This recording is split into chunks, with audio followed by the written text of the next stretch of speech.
අදත් අපි සම්බන්ධ වෙලා ඉන්නේ අපේ අට්ටික සංඥා පිළිබඳව කරගෙන යන භාවනාවේ අට්ටික සංඥා වඩන යෝගාවචරයන්ගේ කර්මස්ථාන විසඳන්න කර්මස්ථාන සාකච්ඡා කරන්න.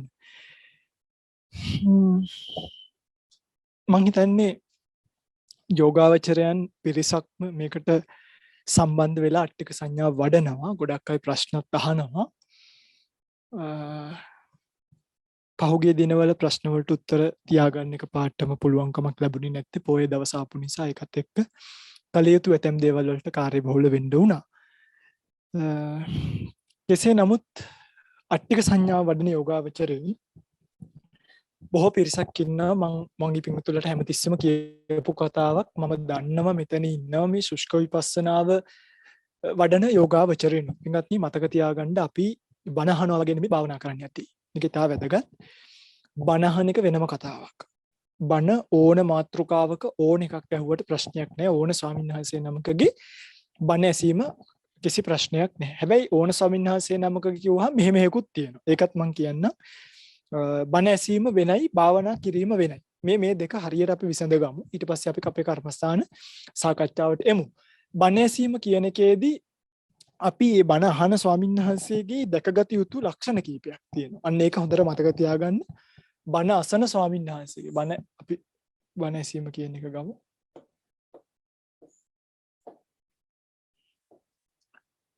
බණ ඇසීමේදී මේවා මතක තියාගන්න. බණ ඇසීමේදී මොනවද මතක තියාගන්න ඕනි? පළවෙනි එක ත්‍රිපිටක අටුවා ටීකා. ත්‍රිපිටක අටුවා ටීකා පළවෙනි කියන්නේ මේක තමයි ඇත්තටම කතාව. ත්‍රිපිටක අටුවා ටීකා වලින් බැහැර මත එළියට එන්න බෑ. ස්වාමීන් වහන්සේගේ ත්‍රිපිටක අටුවා ටීකා වලින් බැහැර මත එළියට එන්න බෑ. මේකේ දැන් ඔයගලන්ට ත්‍රිපිටකය ගැන නම් කිසි ප්‍රශ්නයක් නැහැ. හැබැයි කෙනෙක්ට මේ අටුවා ටීකා පිළිබඳව පොඩි ප්‍රශ්න තියෙන්නත් සමහරකට පුළුවන් නේ. මේ අටුවා ටීකා පිළිබඳව ප්‍රශ්න තියෙන්න පුළුවන්.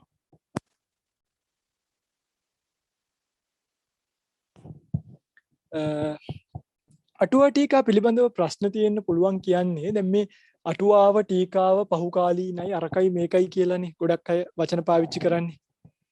මේ වර්තමානයේ පහළ වෙලා ඉන්න ඇතැම් භික්ෂුන් වහන්සේලා වේවා ගිහි අය වේවා මේ අටුවා ටීකාවන් වලට ටිකක් පහර ගසමින් තමයි කතා කිරීම සිද්ධ කරන්නේ. ඒ නිසා පින්වත්නි මම මේ සත්‍ය කතාව කියන්නම්. මේ ත්‍රිපිටක මතයට කියන්නේ ත්‍රිපිටකයේ තියෙන නිර්වාණය. ත්‍රිපිටකයෙන් ගන්න ඕනේ නිර්වාණයක් අපිට. ඒ නිවනට බාධා කරන ධර්මතා අටුවාවේ ටීකාවේ නෑ. මේකේ තියෙන ඇතම් සාහිත්‍යමය කරුණු. හරිද? කෙනෙක්ට ප්‍රශ්නයක් තියෙන්න පුළුවන්. වැරදි නෙමෙයි. මේ කියන්නේ වැරදි කරන්නේ නෙමෙයි. කෙනෙක්ට ප්‍රශ්නයක් තියෙන්න පුළුවන්. සාහිත්‍යමේදී. නමුත් ඒක එක එක්කෙනාගේ ප්‍රඥාව මට්ටමින් වෙනස් කතන්දරනේ නේ. එක එක්කෙනාගේ ප්‍රඥාව මට්ටමින් වෙනස් කතන්දර.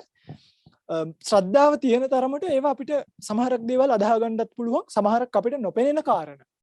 ඒවා තර්ක කරන්න යනවට වඩා ඒවා ඒ ආකාරයෙන්ම ගැනීම සිද්ධ කරන එක තමයි වටින්නේ. මොකද හේතුව පිංගුතුනි මේ තමයි අපේ තේරවාදයේ මේ පදනම. ඔයගොල්ලෝ හිතන්නේ අපි ඉන්නේ ගහක අත්තක් උඩ නම්.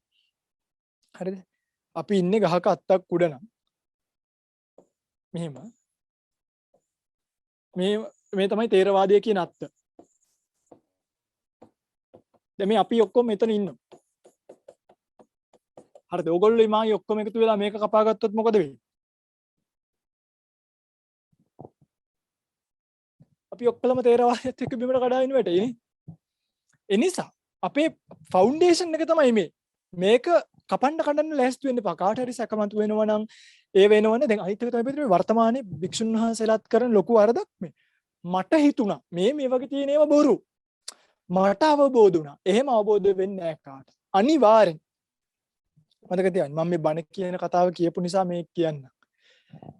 නිසකවම බුදු කෙනෙක්ගේ පහළවීමක් හැර බුදු අපි බෝඩ් එක පොඩි නිසා මෙහෙම ලියමු. බුදුරදුන්ගේ ප්‍රභවය හැර මෙතනින් කඩාගෙන එන ධර්මයකින් තමයි සාරිපුත්ත මහරහතන් වහන්සේට නිවන් දකින්නත් පුළුවන්. බුදුරජාණන් වහන්සේගේ වචන මාත්‍රයක් නොතිබ්බනම් සාරිපුත්ත මහරහතන් වහන්සේටත් ධර්ම අවබෝධය වෙන්නේ ගිහි කාලෙම. එනිසා අපිට හිතුමතේ දැන් සාරිපුත්ත මහරහතන් වහන්සේ කියන්නේ පොඩි පහේ උතුමෙක්ද කියන්නකො පින්වතුනි. එතකොට සාරිපුත්‍ර මහරහතන් වහන්සේටවත් හිතලා ධර්ම අවබෝධය කරන්න බැරි. කියන්නේ මේවා මනසට තනියෙන් ගෝචර වෙන්නේ නැහැ. මේ දැන් කාලේ බණපද දෙකක් කියාගන්න බැරි. පැය එකමාරක් දෙකක් භාවනාවක ඉන්න බැරි. ධානයක් වඩලා නැති. උද්‍යව්‍යක් භංගානුපස්සනාවක් බහිතපට්ඨානයක් වඩලා නැති අයට මේ හිතන හිතුරු වලට පිංගුතුලා රැවටෙන්න එපා. මොකද බුදුරජාණන් වහන්සේගේ ප්‍රභවය තමයි ත්‍රිපිටකයේ තියෙන්නේ. හරි. හොඳයි ත්‍රිපිටකයේ තියෙන කාරණාවක් මම නිකම් මේ තර්කයට කියන්නම් කවට හරි හිතනවා නම් වැරදි කියලා. ඒක වැරදි මේක හරි කියලා හිතන්නකෝ මූලාශ්‍රය. ඒක වැරදි මේක හරි. කො මූලාශ්‍රය. ඇයි බුදුරජාණන් වහන්සේගේ ප්‍රභවයෙන් විතරයි. ඒ නිසා බණ ඇසීමේදී කාගේ බණ ඇහුවත් කමක් නැහැ කියන වචනේ භයානකයි. ඒ අහන එක අනිවාර්යයෙන්ම ඔබ තේරුම් ගන්න ඔබ ත්‍රිපිටකයට අටුවාවට අනුරූපීව කටයුතු කරනවද කියලා. ඒක තමයි වැදගත්. භික්ෂුන් වහන්සේ අනිවාර්යයෙන් මේකට අනුව බණ කියන්න ඕන. කෙනෙක්ට පස්සේ මේවා පහු කාලීනයිද අරකද මේකද එහෙම ප්‍රශ්න තියෙනවා නම් ඒවා පස්සේ කාලෙකදී අපි විසඳන්න. මේවා පහු කාලීන නෑ. පරම්පරාවෙන් පරම්පරාවට මේවා සංගායනා වෙවි ඇවිල්ලා තමයි අපිට අලු විහාරයේදී ග්‍රන්ථාරූඪ වෙන්නේ. ඒ වගේම මම පසුව දවසක කියලා දෙන්නම්. ඒ නිසා බණ ඇසීම එහෙමයි. නමුත් මට කියාගන්න ඕනේ උනේ අපි එමු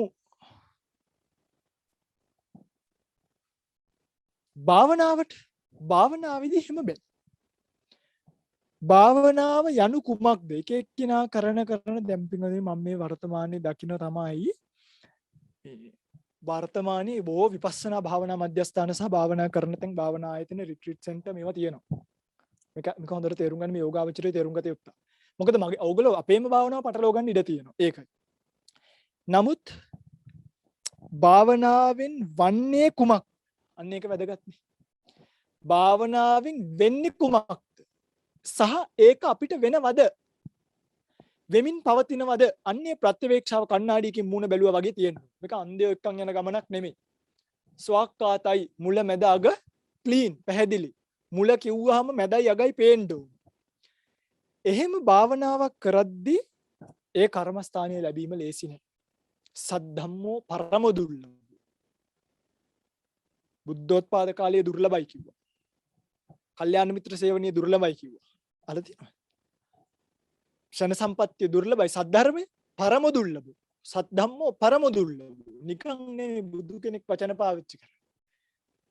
ව්‍යංජන අක්ෂර සියලු දේවල් බුදුරජාණන් වහන්සේ පාවිච්චි කරන්නේ නිකන් නෙමෙයි. සද්ධම්මෝ පරම දුර්ලභ. පරම දුර්ලභයි මේ කර්මස්ථානයක් ලැබීම.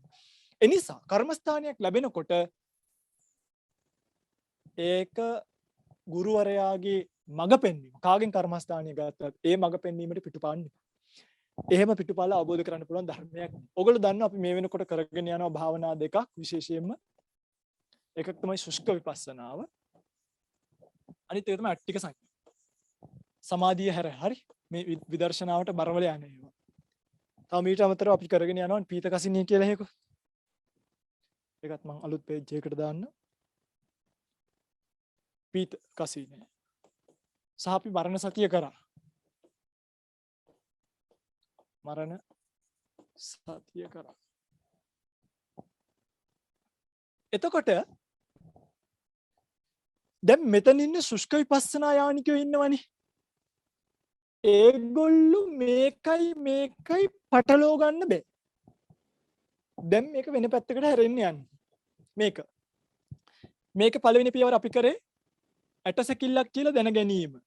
අපි කරේ අට්ටි කියලා දැන ගැනීම. ඒ කියන්නේ අපේ ඇඟ ඇතුලේ මස් කඩාගෙන ගිහලා ඇටසැකිල්ලක් තියෙනවා කියලා දැනගත් එක් කරේ මේ. මෙයා පෙන්නන්නම්. බලන්න මෙයාගේ දිහා. මේ වගේ ඇටසැකිල්ලක් තියෙනවා කියලා. හරිද? ඊළඟට අපි කරපු දේ තමයි දෙක මේ ඇට කෑල්ල ඇට කැබලි. එක ඇටක් නෙමෙයි ඇට කැබලි. ඇට කැබලි තියෙනවා කියලා කල්පනා කරා. ඔන්න අපි 1 2 එවනි පියවර. දැන් අපි දන්නවා අපි සමස්තයක් විදිහට ඇට සැකිල්ලක් අපේ ඇඟේ තියෙනවා කියලා හිතුවට ඇත්තටම තියෙන්නේ ඇට කෑලි එකතු වෙච්ච ඇට කෑලි එල්ලෙච්ච මේ බලන්න. කෑලි එල්ලිච්ච එකක්. පේනවනේ. හොඳයි. කො බලන්න ඔය කතාව මේ කියන 1යි 2යි මගේ සොයින්හන්ස අපි ඇත්තරම මේ මස් ගොඩ ඇට සැකිල්ලක් දක්වා බැලුවා. දැන් අපිට තේරෙනවා මේක ඇට සැකිල්ලකුත් නෙමෙයි ඇට කෑලි කෑලි එකතු වෙලා හැදිච්ච පොඩි ඩමි එකක් වගේ එකක් තමයි මේ පේන්න තියෙන්නේ. කො බලන්න ඒක දැනිච්ච හදවතට දැනිච්ච අට්ටික සංඥා වඩන යෝගාවචරය පොඩි මෙසේජ් එකක් තියන්න බලන්න. දැන් ගොඩක් අයට මේක දැනিলাක් තියෙනවා. පින්වතුනි මේකේ පළවෙනි එක තමයි පළවෙනි එක ඕගොල්ලෝ මස් කියලා හිතන් ඉන්න සංඥාව කඩල. මම ඒකත් ලියන්නම්කෝ. අට්ටික කියන එක උඩින් මම ඒක ලියනවා දැන් ඈ. අට්ටික කියන එක ඕගොල්ලෝ මුලින්ම හිතන් හිටියේ මොකද්ද? මේකේ මේ මස් කියලා මස් වලින් හැදිච්ච මිනිස්සයා කියලා කෙනෙක් ඉන්නවා කියලා. මනුස්සයා.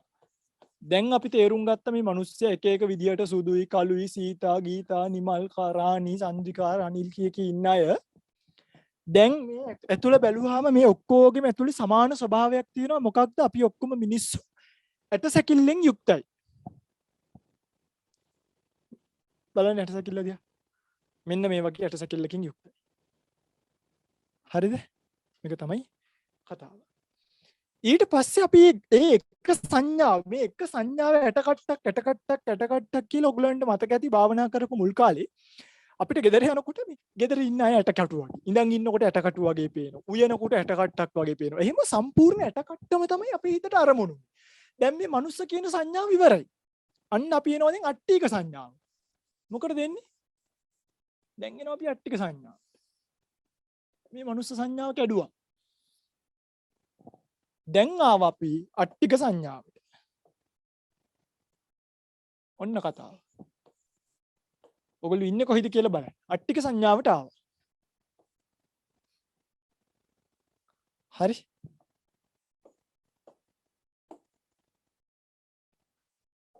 ඊළඟට මේ අට්ටි කියන ඒක සංඥාවත් කඩලා ඒකත්වය මේ කියන ඒකත්වය කැඩුවා. කඩලා කෑලි කෑලි ඇමිනිච්ච කෑලි කෑලි මූට්ටු වෙච්ච කෑලි කෑලි එකතු වෙච්ච එක ඇට කැබලි ස්වභාවයක් තියෙනවා කියන එක අපි ඉගෙන ගත්තා. දැන් අපි යනවා මේ ඇට කට්ටේ ස්වභාව තේරුම් ගන්න. මොකද්ද? ඇට කට්ටේ ස්වභාවය. ඔන්න දැන් පින්වතුනි මේකත් ස්වභාවය. මේවා කඩන්න යන්නේ දැන්. මේවා කඩන්න යන්නේ. කොහොමද මේක කඩන්නේ? ඉන්න කය පෙන්නන කන්න විදිහේ මේකේ 1 2 3යි. සුස්ක විපස්සනා වෙන කතන්දරය. සුස්ක විපස්සනා විදිහ අපි කරේ මම ඔයගලන්ට පෙන්නන්න. මම මෙතන ඉන්නවනේ සුස්ක විපස්සක භාවනා යෝගී ඉන්නේ. ඉන්නවද? ඉන්නවත් ඇති. ඉන්න නිසා මම කරන්නම්. මේකෙදි අපි කරේ මිනිස්සයා කඩාගත්ත නාම රූප කියලා කොටස් දෙකකට. නාම රූප. අන්න ඒකේ ගිය අට්ටි සංඥාවට නෙමෙයි. ඒකේ ගිය නාම රූප සංඥාවට. කෙලින්ම මේ පරමාර්ථයම ඇල්ලුවා. තාම මෙහා පරමාර්ථය අල්ලලා නැහැ. මෙයා මේ හරියෙන් තමයි පරමාර්ථයට හේතු වෙන්නේ. මෙතනින් තුනෙන්. මේකෙන් තමයි මේකට හේතු කරන්නේ. මේ දෙක යා කරන්නේ. මේ දෙක යා කරන්නේ. මේ ටිකක් යෝගාවචරයන්ගේ මනස ගොඩාක්ම දියුණු වෙලා පරමාර්ථ ස්වභාවයන් දන්නේ නැති අය තමයි අපි මේකෙන් බස්සන්නේ භාවනාවට නිවනට බහින්නේ මේක. ඊට පස්සේ දැන් අපි මේකේ රූප කල්පනා කරගෙන යනවා. රූප කොටස් පඨවි 20යි. දන්න අය දන්නවා ඒ නිසා කියන්නේ. ආපෝ 12යි. තේජෝ 4යි. වායෝ 6යි. කොහොම අපි කල්පනා කරගෙන ගියා. දැන් අපි ඉන්නේ මේක මේ හරියේ. පඨවි ආපෝ තේජෝ වායෝ වෙනම අරගෙන කල්පනා කරනවා. දැන් මේක වඩන යෝගාවචරය මේක පටලව ගන්න එපා. මොකද මේක වඩන කෙනාට මේක යන්නේ නැහැ. මේක වඩන කෙනාට මේක යන්නේ නැහැ. මතක තියාගන්න. මේක වඩන කෙනාට මේක යන්න බෑ. මේක වඩන කෙනාට මේක යන්න බෑ. හදීසියවත් දැන් ඕගොල්ලෝ මේකයි පටලව ගත්තොත් අහගන්න වෙන දේ. මේ පරමාර්ථ ධර්ම පටලව ගත්තොත් උන්මත්තක භාවයටපත් වෙනවා. ඒක තමයි හැටි. මේකිනම් මේකට ගියොත් වෙන්නේ උඩක් යටක් නැතුව අතරමං වෙන්න වෙනවා. මොකද අපි මේක කරේ සෑහෙන්න ධර්ම කරුණු ඉගෙනගෙන. මේකිනම් මේකට ගියොත් ඒක හරියට ඇත්තටම ඔබට බෑ. ඔබට මේක දැනෙන්නේ මේක කරන්න පුළුවන්. මේ ස්වභාවය වටහා ගන්න පුළුවන් භාවනාවෙන් අට්ටික සංඥා වඩලා දැන් මේකේ තියෙන ඇට කැබලි කියලා විතරක් හොයාගත්ත කෙනාට විතරයි මේකේ ස්වභාවයට මනසින් සමවදින්න පුළුවන්. අනිත් කිසිම කෙනෙක්ට බෑ. පැහැදිලිද? හරි. ඒ නිසා මට කියන්න ඕනි උනේ මෙන්න මේ ශුෂ්ක විපස්සනාව මේකත් එක්ක පටලව ගන්න එපා කියන එකයි.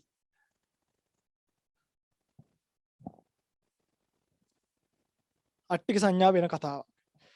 මොකක්ද එතකොට මේ අට්ටික සංඥාවෙන් ස්වාමීන් වහන්සේ කියන්නේ යන්නේ? මම මගේ පින්වතුන්ට උගන්වන පොඩි ධර්ම කාරණා. මේ ධර්ම කාරණාව ඔළුවට ගන්න ඕනි දැන්. මේකෙන් උගන්වන්න හදන්නේ මගේ පින්වතුනි අපිට බුදුරජාණන් වහන්සේගේ ධර්මයේ තියෙන විශේෂත්වයක් තියෙනවා. ඒ විශේෂත්වය තමයි සාමාන්‍යයෙන් ලෝකයා මේ ලෝකේ කඩාගෙන ගියාම ලෝකයට අන්තිමට ඉතුරු වෙන්නේ පොඩි භෞතික ස්වභාව කියන්නේ රූප ලෝකය. චිත්ත ලෝකය නෙමෙයි රූප ලෝකය. අපි ගත්තොත් මේකේ නාම රූප කියලා දෙකක් තියෙනවනේ. එකක් තමයි අපේ රූපකය. එකක් තමයි අපේ රූපකය. අනිත් එක තමයි අපේ නාමකය නැත්තම් සිත. ඔයගලන්ට දැනෙන්නේ ඔහොමනේ සිතයි රූපයිනේ අපිට තියෙන්නේ. මේක පැහැදිලිනේ. සිත රූපයෙන් ගැලවෙච්ච දවසට අපි කියනවා මැරුණා කියලා. ඩෙඩ් බොඩි එක. මැරිලා. සිත ගැලවෙච්ච දවසට. සිතයි රූපයි දෙක එකට වෙලා තියෙද්දි තමයි මේ රූපය කාගේ ආධාරයෙන්ද දුවන්නේ? රූපේ සත්පුද්ගල භාවයක් නෑ. රූපයට හයිය නෑ කොහෙවත් යන්නේ. රූපය දුවන්නේ සිතේ ආධාරයෙන්. සිතෙන් උපදවන යම්කිසි රූප කලාප ටිකක් වායෝ ධාතු අධික ඒ තැන් වලට ගිහිල්ලා කාය විඤ්ඤාප්ති රූප උපදවල ලොකු කතාවක්. එයා තමයි මේ සිත ක්‍රියාත්මක කරවන්නේ. මේ කය ක්‍රියාත්මක කරවන්නේ හිතෙන්. සිතේ ආධාරයේ නැති රූපයේ කිසිදු ආකාරයෙන් චිත්තජ රූප උපදින්නේ නැත. චිත්තජ උපදින්නේ නැහැ. චිත්තජ උපදින්නේ නැහැ කියන්නේ ඒකයි. මෙයා ටික වෙලාවක් මැරුණාට පස්සේ මොකද වෙන්නේ? ගල් වෙනවා, කට ඇර ගන්න බැරි වෙනවා. ඔයගොල්ලෝ එම්බාම් කරන තැන් දැකලා තියෙනවා නම් මැරිලා ටික වෙලාවක් ගියාට පස්සේ මේ අත් කඩනවා. මේ අත මෙහෙම කඩනවා. මේ අනිත් පැත්තට නවනවා. මේවා කඩනවා. කඩලා තමයි මෙහෙම ගේන්නේ. එහෙනම් ඇඳුම් අන්දන්න බැරි නිසා මොකද කරන්නේ? ඇඳුමේ පිටපැත්තෙන් පලනවා. පලලා ඔය මිනි වලට ඇඳුම් අන්දලා නැහැ. මිනි වලට ඇඳුම් යට කරලා තියෙන්නේ. සමහරක් ඔය මලගවල් වල රණ්ඩු වෙන ගෙවල් වල එහෙම ගියයින් පස්සේ රණ්ඩු වෙනකොට මිනිහ හෙල්ලුණායින් අපේ ආච්චිව දාන්න එපා. මෙහිමයි අරකයි මේකයි කියලා මොකද වෙන්නේ? ඇඳුම් ගැලවෙනවා. සරන් එහෙම දෙකට මැද්දෙන් පළලා මෙහෙම යට කරලා තියෙන්නේ නිකන් මිනි පෙට්ටි. අන්දන්න මොකද උස්ස ගන්න බෑ. කකුල් අතපය කඩලා ඒව කරලා තියෙන්නේ. S2 වහගන්න ඒ වෙලාවේ මේකයි මැරිච්ච ගමන් S වහන්න ඉස්සර මිනිස්සු. නැත්තම් බලහත්කාරයෙන් මහන්න වෙන්නේ. සමහරක් ඔය අම්මෝ කියාගෙන මැරිච්ච මිනිස්සු කටවලුත් එහෙමම තමයි මහලා ගේන්නේ. මිනිහ වෙනස් වෙලා නේද කියන්නේ ඒකයි මැරෙනකොට තිබ්බ මූණ ඒක වෙනස් කරගන්න විදියක් නැහැ ගල් වුණාට පස්සේ. ඇයි ඒ? සිත නැහැ. රූපයට විතරක් වැඩ කරන්න බෑ. සපෝට් එක නැහැ. තේජෝ ධාතු ආදී දේවල් උනත් අවශ්‍ය ප්‍රමාණින් දුවන්නේ නැහැ. හරි? එතකොට රූපය මේක විද්‍යාවට අහු වෙන්නේ නැහැ පිටුතුනේ. ඇයි දන්නවද? මේක භෞතිකයක් නෙමෙයි. මේක දෙයක් නෙමෙයි. මේක දෙයක් නෙමෙයි. ඒ නිසා මේක සාමාන්‍ය ලෝකයට පේන්නේ නැහැ. දැන් මම ඊයේ ඇත්තටම කල්පනා කරා මේක මේ සුද්දෙට්ට කියලා දෙනවනේ පාවිච්චි කරන්න පුළුවන් වචනේ මොකක්ද? මම මේ ඇත්තටම කල්පනා කරා හිත ගැන කියලා දෙන්න. මේ මිනිස්සු දන්නේ නැහැනේ. එතකොට විදේශිකයෙක්ට මේක කියනවනම් මයින් කියන එක පාවිච්චි කරාමත් වැඩක් නෑ. අපි කොස් ගහ ගැන කියන්නේ අර සුද්දට තේරෙන්නේ දෙල් ගහක් ගැන. අපිට කියන්න ඕනි සිත ගැන. එයාට තේරෙන්නේ වෙන කතාවක්. එතකොට මොකක්වත් පාවිච්චි කරන්න පුළුවන් මේකට වචනයක් නෑ පොයින්ට් වෙච්ච. හේතුව මේක දෙයක් නෙමෙයි. මේක ලෝකේ ඉඩක් ගන්නෙ නෙමෙයි. මගේ පින්වතුන්ලා හිතන්නකෝ මේ ලෝකෙ හිස් ශූන්‍යයි කියලා. ලෝකෙ හිස්. ඒතර මේකට හිතක් දැම්මා කියලා මේක පිරෙන්නේ නැහැ. මේක 100%ක් empty කියලා හිතයි. 100%ක් empty. හිස්. සිතක් දැම්මා කියලා අපි හිතමුකෝ මේ ලෝකෙ ඉන්න ඔක්කොම මිනිස්සුන්ගේ හිත් ටික ගෙනල්ලා මේකට දානවා. හිත් ටික විතරක්. ඒත් මේ අවකාශය empty හිස් අවකාශය 100%යි. දශමයක්වත් ගන්නෙ නෑ. දශමයක්. හිත කියන්නේ දෙයක් නෙමෙයි. ගතියක්, ස්වභාවයක්. ඒක ක්‍රියාවක්. ඇත්තටම ක්‍රියාවක්. මොකද්ද ක්‍රියාව? විඥානනය කිරීම. විඥානාතීතිකෝ භික්කවේ විඥානං කිව්වනේ. ආරම්භන විඥානනේ අරමුණු දැන ගැනීම. මේක වැඩක් නෑ. මේක වැඩක් නෑ. මේක පස්සට දාමු. මේක ඉගෙන ගන්නවා පස්සේ. මෙයාව කැලි ගලවලා බලලා පස්සේ ඉගෙන ගන්නවා මේක ඇතුලේ තියෙන්නේ මොනවද කියලා. එතකොට සිත කියන්නේ දෙයක් නෙමෙයි. අන්න බලන්න. එහෙනම් සිත කාටවත් අහුවෙන්නේ නෑමයි. ඒක ගැන හිතන්න එපා. සිත කාටවත් අහුවෙන්නේ නෑ. රූප. රූප කියන්නේ දෙයක් පින්දුතර. මම මේ හිත කියන ඒරියා එකම කපන්නම් අපරාධනේ අපි බෝඩ් එක. රූප කියන්නේ රූප ටික උන්න කඩාගෙන ගියාම පින්වතුනි අන්තිමට දෙයක් අහුවෙනවා. ඒ කියන්නේ සිත කියන්නේ දෙයක් නෑනේ. ආ රූප කියන එකේදී මෙන්න මේ වගේ එකක් අහුවෙනවා. ඔන්න ඔය වගේ පොඩි ගැජට් එකක් අහුවෙනවා. ඒක භෞතිකයක්. අපි හිතමු මේ ලෝකයට 100%ක් empty ඔන්න දැන් ආයි රූප දැම්මේ හරි. මේකට ගෙනල්ලා රූපයක් දැම්මොත් එක රූප කලාපයක් දැම්මොත් මේ ලෝකෙන් මේක 100%ක් දාන්න බැරි වෙනවා. මේ empty ලෝකෙ 100%ක් එන්නේ. මේකට අනිවාර්යෙන් අපිට 99.99999 කියලා රේට් එක පෙන්වනවා. මොකද රූප දාන්න මේ ලෝකේ තියෙන අවකාශ ධාතු ඉඩ ගන්න. එනිසයි මට මේක විදගෙන යන්න බැරි. දැන් ධම්මවිජය සයන්හසේ මේක විදගෙන යන්න ගියොත් යන්නේ නැත්තේ ඇයි? මේ බෝඩ් එකේ තියෙන රූප කලාප මේ ලෝකේ යම් ඉඩක් අරගෙන තියෙනවා. ඒ නිසා මට මේක හැප්පිලා මේකෙන් එහාට යන්න බෑ. රූප ඒකයි හැප්පෙන්නේ මේ. මයික් එක ධම්මවිජය සයන්හසේ අතහැරියොත් මේ බලන්න. මේක රැඳෙනවා. යන්නේ යටට. වැටුන්නේ නෑනේ. ඇයි මේ රැඳුනේ මේ? මම මේක අතහැරලා වැට්ටුවොත් ඔන්න බිමටම වැටෙනවා. ඇයි මේ හිට්ටේ? මේ රූප ධාතු ටික ගන්න තව රූප ධාතු ටිකක් අවකාශේ තිබ්බා. හරි ගැඹුරුයි මේක. හොතට තේරුම් ගන්න අවබෝධය පිණිසම කියවෙන කාරණාවක්. පින්වතුනි මෙන්න මේ රූපේ මෙන්න මේ ඇටසැකිල්ල තියෙනවා. මේ රූපේ මෙන්න මේ ඇටසැකිල්ල තියෙනවා. අපි ගමු. ඔයගොල්ලෝ දැන් කල්පනා කරන දන්නවා. ඔගොල්ලෝ කල්පනා කරන්න දන්නවා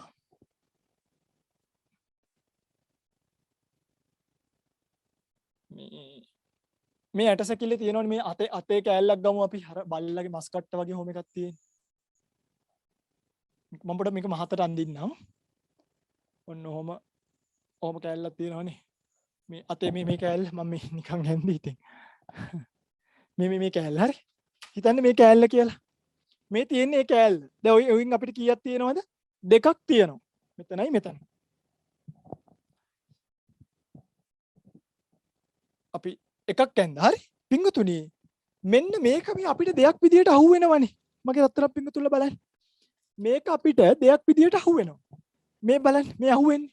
ඒක මොකද්ද පිංගුතුනි? මං මගේ පිංගුතුල්ලාට මේක පෙන්නුවොත් මෙන්න මෙතන මේක ඇතුලේ තියෙනවා මෙන්න මෙහෙම පොඩි මෙන්න මෙහෙම පොඩි මම වෙන පාටකින් ඇදලා පෙන්නන්නම් තේරුම් ගන්න. අපි ගමු මේ පාට මෙන්න මෙහෙම පොඩි අන්තිම භෞතිකයක් තියෙනවා මේක. يعني ඔයගොල්ලෝ දන්නවා මට මේකත් කඩන්න පුළුවන්. මේ ඇට කෑල්ලත් ඕනනම් කීයටක් අරගෙන දෙකට මැද්දෙන් කපලා දාන්න බැයිද? මේ ඇට කෑල්ල ඕනනම් දෙකට මැද්දෙන් කප දාන්න පුළුවන්. ඒ දාගෙන කැපි යන්න පින්වතුනි ඒ කියන්නේ මේක තව බෙදන්න පුළුවන්. මේක තව බෙදන්න පුළුවන්.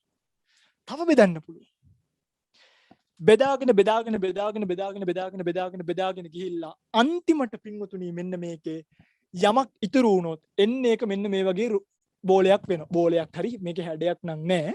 නමුත් අපි මේක දල වශයෙන් තේරුම් ගන්න පුළුවන් වෙන බෝලයක් ගමු. ඒ බෝලේ තමයි මම මේ අරන් ඇවිල්ලා තියෙන්නේ මෙතනට. මේ බෝලෙට අපි කියනවා නමක් රූප කලාපය කියලා.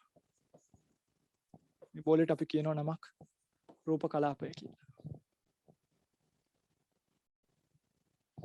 ඒ කියන්නේ මම මේක වැලි කඩදාසියක් අරගෙන ගාගෙන ගිහිල්ලා වැලි කඩදාසිය ඉවර වෙනකම්ම ගෑවොත් ඒ කුඩු ටික එකතු කරලා මෙහෙම කුඩු ටිකනේ දැන් මේක ඉතුරු වෙන්නේ. කුඩු ටික එකතු කරලා ඒ කුඩු වලත් අන්තිම කුඩු කෑල්ල ගත්තොත් ඒ කුඩු කෑල්ල මගේ රත්තරන් පිංගුතුල්ලා හිතන්න මේ වගේ එකක් නම් ඒ අන්තිම කුඩු කෑල්ල මේ වගේ එකක් නම් ඔය කුඩු කෑල්ල ඇතුලේ ඔය පිංගුතුල්ලා විශ්වාස කරන්න ඔය කුඩු කෑල්ල ඇතුලේ මම කියන මේ රූප කලාප තියෙනවා. ඒ කියන්නේ අර කුඩු කෑල්ල හැදිලා තියෙන්නේ මොනයින්ද? ඒ කුඩු කෑල්ල හැදිලා තියෙන්නේ රූප කලාප වලින්. කියන්නේ අපිට අහුවෙන අපි ගත්තොත් ලෝකේ සාමාන්‍යයෙන් සම්මතයේ තියෙන පිටි ඩොට් එක, සිමෙන්ති ඩොට් එක නැත්නම් එවනි තියෙන්නේ අන්තිම ඩොට් එක ගත්තොත් ඒ ඩොට් එක ඇතුලේ මම මේ කියන රූප කලාප තියෙනවා. ඒ රූප කලාප වලින් තමයි ඒ අන්තිම ඩොට් එක හැදිලා තියෙන්නේ. ඒ ඩොට් වලින් තමයි ඒ වැලි කඩදාසියට දාපු ඩොට් වලින් තමයි මේ ඇට කෑල්ල හැදිලා තියෙන්නේ. මේ වගේ ඇට කෑලි වලින් තමයි මේ ඇට සැකිල්ල හැදිලා තියෙන්නේ. මේ සැකිල්ල නිසා තමයි මිනිස්සයා ඉන්නේ. මිනිස්සයා ඇට කෑල්ලෙන් කැබලි වලට කැබලි තවත් කැබලි වලට කැඩුවාම අපිට අන්තිමට ඉතුරු වෙන්නේ මෙන්න මේ අදින්න පුළුවන් රූප කලාපයක් විතරයි. මේ මේක ටිකක් කරා කැතයිනේ නේ. යන්දිමු කරවුවා.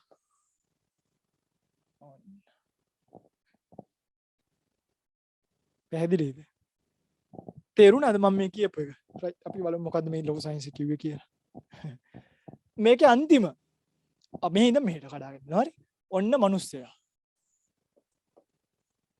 මොන පිරිච්ච මිනිස්සෙක් ඉන්නවා. අපි හිතමුකෝ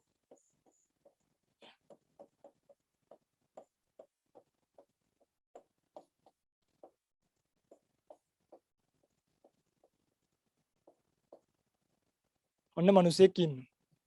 මේ මිනිස්සයා අපි පළවෙනියටම කැඩුවා ඇට කෑල්ලකට. කොහොම ඇට කෑලි තියෙන්නේ නේ? ඔන්න ඇට කෑල්ලකට කැඩුවා. ඊළඟට මේ ඇට කෑල්ල අපි කැඩුවා. මේක කැඩුවා අර ඇට කැබලි වලට. මතකද? ඇට කැබලි වලට කැඩුවා. ඔන්න මස් කට්ට වගේ ඇට කැබලි වලට කැඩුවා. දැන් මේ ඇට කැබල්ල අපි යතු ගාලා කැඩුවා අපිට ලෝකෙ පේන්න තියෙන අන්තිම ඩොට් එකට. අන්තිම ඩොට් එකට කැඩුවා. ඔය තියෙන්නේ. මේ අර අන්තිම කුඩු කෑල්ලක් ගැන කතා කරන්නේ. මම ඔබට කිව්වේ මොකක්ද? මේ කුඩු කෑල්ල හැදිලා තියෙන්නේ රූප කලාප රසක් එකතු වෙලා. අන්න ඒකයි මට කියන්න ඕනේ. රූප කලාප රසක් එකතු වෙලා හැදිලා තියෙන්නේ. රූප කලාප රසක්. කි ගාන කියා ගන්න බෑ. ලෝකයක් කුඩයි කියලා හිතන පරමාණු ඇතුලේ රූප කලාප ගණනාවක් තියෙනවා. ඒක භෞතිකව අහුවෙන්න දෙයක්. රූප කලාප ගණනාවක් තියෙනවා. මෙන්න මේක අපි කැඩුවා. මෙන්න මේ වගේ රූප කලාපයකට. බලන්න. මිනිස්සයාට කැලලට කැලල කැබලි වලට කැබලි රූප අන්තිම කුඩු කැලලට කුඩු කැලලි රූප කලාප. අනිත් පැත්තට ගියොත් රූප කලාප වලින් හැදෙන ඇට කැලලි වලින් හැදෙන සැකිල්ල ඇතුලෙන් හැදෙන කෙනෙක් තමයි මිනිස්සයා. හොඳයි. මම මේ කියන එක තේරුණාද කියලා පොඩ්ඩක් මැසේජ් එකක් දාන්න. තේරුන්නේ නැති කවුරු හරි ඉන්නවනම් පොඩ්ඩක් අහන්න බලන්න ප්‍රශ්න. හොඳින් වැටහෙන බව හිතනවා. එහෙම ගොඩක් අය දක්වලා තියෙන නිසා හොඳින් වැටහෙන බව හිතනවා. මේක පින්නතුනි හරිය ලස්සනයි. මේක ස්ක්‍රීන්ෂොට් එකක් එහෙම ගහ ගන්න ඕන. මේක ස්ක්‍රීන්ෂොට් එකක් ගහ ගන්න අපි මල්ලි මේ බෝඩ් එක විතරක් අරන් දෙයි. හරි. පින්නතුනි දැන් අපි දන්නවා ඔන්න ඔයගොල්ලෝ දැන් දන්නවා මනුෂ්‍ය කය ඇතුලේ තියෙන ඇටසැකිල්ලක් ඇට සැකිල්ල ඇතුලේ තියෙන කැබලි මං අද ඉගන්නවා මේ ඇට කැබල්ල හැදිලා තියෙන්නේ අන්තිම මේ කුඩු කැලල මේ අන්තිම රූප කලාප වලින් ඔයගොල්ලෝ විශ්වාස කරන්න මගේ රත්තරන් පිංගුතුනි මෙන්න මෙහෙම දෙයක් තියෙනවා මේ කතා කරේ රූප කලාපේනේ මං දැන් මේ රූප කලාපේ විතරක් ගේනව අලුත් තැනකට මේ තියෙන්නේ රූප කලාප අලුත් එකක් මේ කෙනෙක්ට හිතෙන්න පුළුවන් මේක මේ රවුමක් මඳින්නේ ඇයි ලොකු සයන්හස කියලා මේක රවුමක්ම කියලා එකකුත් නෑ ඉතින් හැඩයක් නිශ්චිතවම කොහිවත් දක්වලා මට හම්බ වෙලා නැහැ ඒ නිසා අපි මේ රවුමක් නිකන් තේරුම් ගන්න අඳින්න හරිද ඒකත් මතක තියාගන්න කිව යුතුයි මේ රූප කලාපය තමයි ලෝකේ අපිට අන්තිමටම අවකාශ ධාතුවේ දෙයක් තියෙනවනම් මේ හිස් ධාතුවේ දෙයක් ගන්නවනම් ඒ අහුවෙන්නේ මේ රූප කලාපේ මේකවත් තාම විද්‍යාඥයන්ට අහුවෙලා නැහැ ඇත්තම කතාව පින්වතුනි මේක විද්‍යාඥයන්ට අහුවෙයි කියලා මම හිතන්නේ. ඒ හිතන්නේ නැති හේතුවක් කියන්න. ඕගොල්ලෝ විශ්වාස කරන මේ රූප කලාපය පේන්නේ බුදු ඇසකට පමණයි. බුදු ඇසකට පමණයි. අපිට කවදාවත් විපස්සනා කරද්දි මේ රූප කලාපය අපේ විපස්සනාවට මනසින්වත් අහුවෙන්නේ. අපිට අහුවෙන්නම මේ වගේ රූප කලාප ගොඩාක් එකතු වෙලා හැදිලා තියෙන අපිට අහුවෙන්නේ රූප සන්තතියක්ම තමයි. කියන්නේ චූටි රූප සන්තති අපිට අහු වෙනවා. එතකොට මේක ඇතුලේ මේ වගේ රූප කලාප ටිකක් එකතු වෙලා තියෙන සන්තතියක් තමයි අපිට අහු වෙන්නේ. මම ඔබ පැත්තකට දාන්නකො. එයි කියලා අහන්න එපා. සාරිපුත්ත මහ රහතන් වහන්සේට අහු වෙන්නේ. සාරිපුත්ත මහ රහතන් වහන්සේගේ නුවණට අහු වෙන්නේ මේ රූප සන්තතිය. මේ කලාපේ අහු වෙන්නේ. මගේ නෙමෙයි මේවා පොත්පත්වල තියෙන දේවල්. එතකොට මේක විද්‍යාඥයෙක්ට ඒ නිසා කවදාවත් මේ රූප කලාපය කියන එක අහුවෙන්නේ අනිවාර්යෙන් ඒගොල්ලන්ට අහුවෙනවා නම් අහුවෙන්නෙම මොකද්ද? ඒගොල්ලන්ට අහුවෙන්නෙම රූප කලාප සන්තතියකින් හැදිච්ච යම් දෙයක්ම විතරයි. මම කතා කරන්නේ මට කියන්න ඕනේ. මට කියන්න ඕනේ. හොඳයි කවදා හරි දවසක ඒගොල්ලෝ මේ රූප කලාපෙත් හොයාගත්ත කියලා හිතමු. මොකක් හරි උපකරණයක් දාලා අපි නිකමට නිකන් ගෙස්ට් කරමු හොයාගත්තා. එතනින් එහාට ඒගොල්ලන්ට මේ ලෝකෙ බෙදන්න බෑ. බෙදාගෙන ගිහලා අහුවෙන්නේ අන්තිමට මේකට කියනවා අවසාන භාවය අල්ටිමසි. අවසානෙටම තියෙන එක. අවසානෙටම තියෙන එක. භෞතික ලෝකෙ. රයිට්? භෞතිකව බෙදන්න බෑ. පින්වතුනි බුදුරජාණන් වහන්සේ මේකත් අන්න ඒකයි බුදුරජාණන් වහන්සේගේ වටිනාකම. මේකත් බෙදුවේ. ඒ බෙදුවේ භෞතිකව නෙවෙයි නුවණින් බෙදුවේ. භෞතිකව නෙමෙයි නුවණින්. මොකක්ද නුවණ? මගේ පින්වතුන්ලා අහලත් ඇති. අනිවාර්යෙන්ම මේක බෙදුවා මගේ රත්තරන් පින්වතුනි. මෙන්න මෙහෙම. කොටස් 4කට. පඨවි, ආපෝ, තේජෝ, වායෝ. මෙහෙම කොටස් 4කට බෙදුවා. පඨවි ආපෝ තේජෝ වායෝ. ඒ කියන්නේ මේකත් ලස්සන කතාවක්. මේක අර විපස්සනා වඩන අයටත් උවමනයි. අපි කොහොමද සුස්ක විපස්සනා භාවනාවේදී අභිධර්මයේ ඇසුරින් දැන් අපි ගොඩක් කරලා ඉවර නිසා අභිධර්මයේ ඇසුරින් මේ රූප කලාප පිළිබඳව සම්පූර්ණ කියලා දීමක් සිද්ධ කරනවා. අභිධර්මයේ ඇසුරු නිසුරු කරගෙන.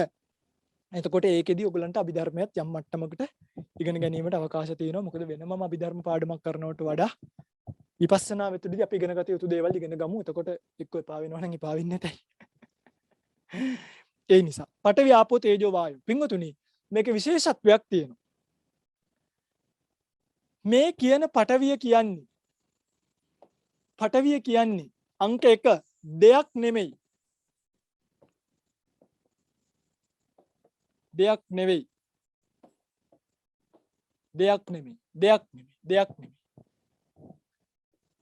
අහුවෙන්නේ නැහැ. අහුවෙන්නේ නැත. මේ ලියන භාෂාවෙන් ලියන්නේ හරිද? අහුවෙන්නේ නැත. අවකාශ ධාතුවේ ඉඩක් නොගනී. අවකාශයේ ඉඩක් නොගනී. පැහැදිලිද? දෙයක් නෙවෙයි, අහුවෙන්නේ නැහැ, අවකාශ ධාතු ඉඩක් ගන්නෙ නැහැ. පඨවි කියන්නේ දෙයක් නෙමෙයි. ඕගොල්ලෝ හිතන් ඉන්නේ පඨවි කියන්නේ තද දෙයක් කියලානේ නෑ. තද ගතිය. එහෙනම් මොකද පඨවි කියන්නේ? පඨවි කියන්නේ පඨවි යනු තද ගතියයි. තද ගතිය. තද ස්වභාවය. අපි එහෙම ලියාගමු තේරෙන්නේ. තද ස්වභාවය. ස්වභාවයක්. ලෝකේ ඔගොල්ලෝ හිතන ඔගොල්ලෝ තදයි කියලා හිතන්නේ මොනවද? තදයි කියලා හිතන මැටීරියල් නෙමෙයි. දැන් මේ මයික් එක තදයි. මේ මයික් එක පටවි නෙමෙයි. මේ තදයි කියලා අපි යමකට කියනවා නම් අන්නේ තද ස්වභාවය, ගතිය. ඒ ගතියට කියනවා පටවි කියලා. පටවි කියන්නේ දෙයක්. ගතියක්. ධාතු ස්වභාවයක්. ලෝකෙ කොහිවත් නෑ. ඒක අහුවෙන්නේ නෑ. ඒක මනසින් හිතන්න ඕනේ. තදයි කියලා කියන එකන් කියන්නේ පටවිය. තදයි කියලා. ආපෝ කියන්නේ තද ගතිය. තද ගතිය. ආපෝ කියන්නේ මේකට කියන්නේ මේ සාමාන්‍යයෙන් ඇලෙන වැగిරෙන ගතිය කියලා නේ. ඇලෙන වැగిරෙන ගතිය නැත්තම් ආබන්ධන ගතිය කියලා මේකට කියනවා ආබන්ධන ගතිය. ඒ කියන්නේ මේ අර විසිර යාමට නොදී රැක බලා ගන්න ගතිය. කියන්නේ ඔගොල්ලෝ හිතනවා නිකන් ගලාගෙන යන ගතිය කියලා වතුර වගේ ගතිය. වතුර නෙමෙයි. වතුර කියන්නේ ආපෝ ධාතුව නිසා අපිට පේන ස්වභාවයක්. වතුර කියන එක ලෝකේ තනක් ගන්නවා. වතුර කියන එක ගන්නවා. ඒ කියන්නේ අපි හයියෙන් වතුරකට පැන්නාම අපේ පිට පුපුරන්න උනත් පුළුවන්. ආපෝ කියන්නේ ඒ ගලන ස්වභාවය. පඨවි ආපෝ තේජෝ කියන්නේ ගින්නට නෙමෙයි. රස්නි සීතල ස්වභාවයක් ලෝකේ තියෙනවනේ. අනිත් ස්වභාවයට කියන්නේ තේජෝ. වායෝ කියන්නේ පුම්බන හකුලවන ගතිය. පුම්බන ගතිය කියලාත් අපිට කියන්න පුළුවන්. පුම්බගෙන ඉන්නේ අපි මේ ඒ ධාතු එකතු වෙලා. පුම්බන හකුලවන ගතිය. ගති. ගති. ගති. ගති ගති. මේ ගති හතර දැන් මගේ රත්තරන් කියලා මෙන්න මෙහෙම ඇඟිලි හතරක් පහක් තියෙනවනේ. මේ පහ මම මෙහෙම එකට එකතු කරොත් මොකද වෙන්නේ මේ? මේ පහ මම මෙහෙම එකට එකතු කරනවා. එකතු කරාම මොකද වෙන්නේ? එතන මිටක් හැදෙනවනේ. ඇඟිලි වෙන වෙනම සෙපරේට් ඉතින්. මම එකතු කරාම මිටක් හැදෙනවා වගේ මේ හතර මම මෙහෙම කළා එකතු කර මේ ගති හතර යම් තැනක එකතු වුණා. මේ ගති හතර යම් තැනක එකතු වුණොත් ඒ එකතු වෙච්ච තැන හැදෙනවා දෙයක්. මේ තියෙන්නේ දෙයක්. මේ තියෙන්නේ දෙයක්. මේක දතට තියලා හැපුවොත් විකෙන තරම්. පටවි විකන්න බෑ. ඒක ගතියන්නේ ගතියක් කොහොමද විකන්නේ? ආපෝ විකන්න බෑ හපන්න විකනවා අපි හපනවා. තේජෝ හපන්න වායු හපන්න බෑ. හැබැයි මේ හතර එකතු කරලා හැපුවොත් හැපෙනවා. ඒ කියන්නේ ඔයගලන්ට තේරෙනව නේද මේක දෙයක් මේවා දේවල් නෙමෙයි මේවා ගති. මේ ගති හතර එකතු වෙච්ච තැන තමයි මේ ගතිය හැදෙන්නේ. පාම් පිටි වතුර එකතු කරාම පාම් පිටි ගුලිය හැදෙනවා වගේ මේ ගුලිය හැදිලා තියෙනවා. ඒ මේක දෙයක් නිසාම ඔන්න බලාගන්න වෙනස. දැන් මේ පටවිය මේක දෙයක් නිසාම මෙතන හැදෙනවා දෙයක් වුණාම මේකේ වර්ණයක් තියෙන්න එපයි. ඔන්න වර්ණයක් හැදෙනවා. වර්ණයක්. මේක ඉම්බොත් මේකේ ගන්ධයක් හැදිලා තියෙනවා දැන්. දෙයක් නම් ගන්ධය හැදෙන්න එපයි. මේක ලෙව කාලා බැලුවොත් කටට තියලා රසක් දැනෙනවා. මේකේ තියෙන ඕජා කියලා රූපයක්. ඕජා රූප. ඕජා කියලා කියන්නේ මේ ශරීරයේ නැවත රූප උපද්දවන්න පුළුවන් ස්වභාවයකට. ශරීරය ඇතුලේ නැවත නැවත රූප උපද්දවන්න පුළුවන් ස්වභාවයකට. ඒක ආහාර රූපයක් මේක ඇත්තට. මේක ආහාර රූපයක්. ආහාර රූපය කියන එක කොටස් දෙකයි. එකක් අපි කන කබලින්කාර ආහාරය. අනිත් එකේ කබලින්කාර ආහාරය ගත්තට පස්සේ ඒකේ තියෙන ඕජා රූපය කියලා එකක් අපේ ඇඟ ඇතුලේ රූප උපද්දවන. සාමාන්‍යයෙන් ප්‍රධාන වශයෙන් කොටස් දෙකයි. කබලින්කාර ආහාරය කියන්නේ කන එක ඒ කෑවට පස්සේ ඒක ඇතුලින් රූප උපද්දවන්න පුළුවන් ශක්තිය ඕජා. වන්න ගන්ධ රස ඕජා. දැන් බලන්න පටවියේ වර්ණයක් නැහැ. දෙයක් නෙමෙයි. ආපෝ එකේව ගන්ධයක් රසයක් ඕජාවක් නැහැ. තේජෝ එකේ නැහැ. හැබැයි ඒ හතර එකතු වෙච්ච තැන වන්න ගන්ධ රස ඕජා කියලා හැදෙනවා. පින්වතුනි බුදුරජාණන් වහන්සේ මේ ලෝකෙ බෙදාගෙන ගිහිල්ලා අර අන්තිම රූප කලාපය නුවණින් බෙදුවා ගති ස්වභාව වශයෙන්. ඒ ගති ස්වභාව තමයි පඨවි ගති, ආපෝ, තේජෝ, වායෝ, වන්න, ගන්ධ, රස, ඕජා. මේව තමයි මේ 8 එකතු වෙලා හැදෙන මෙන්න මේකට කිව්ව නමක් බුදුරජාණන් වහන්සේ. ඒකට කිව්ව නමක්. ඒ නම තමයි සුද්ධ අෂ්ටක. සුද්ධාෂ්ටක කියන්නේ සුද්ධාෂ්ටක රූප කලාපය. සුද්ධාෂ්ටක රූප කලාපය.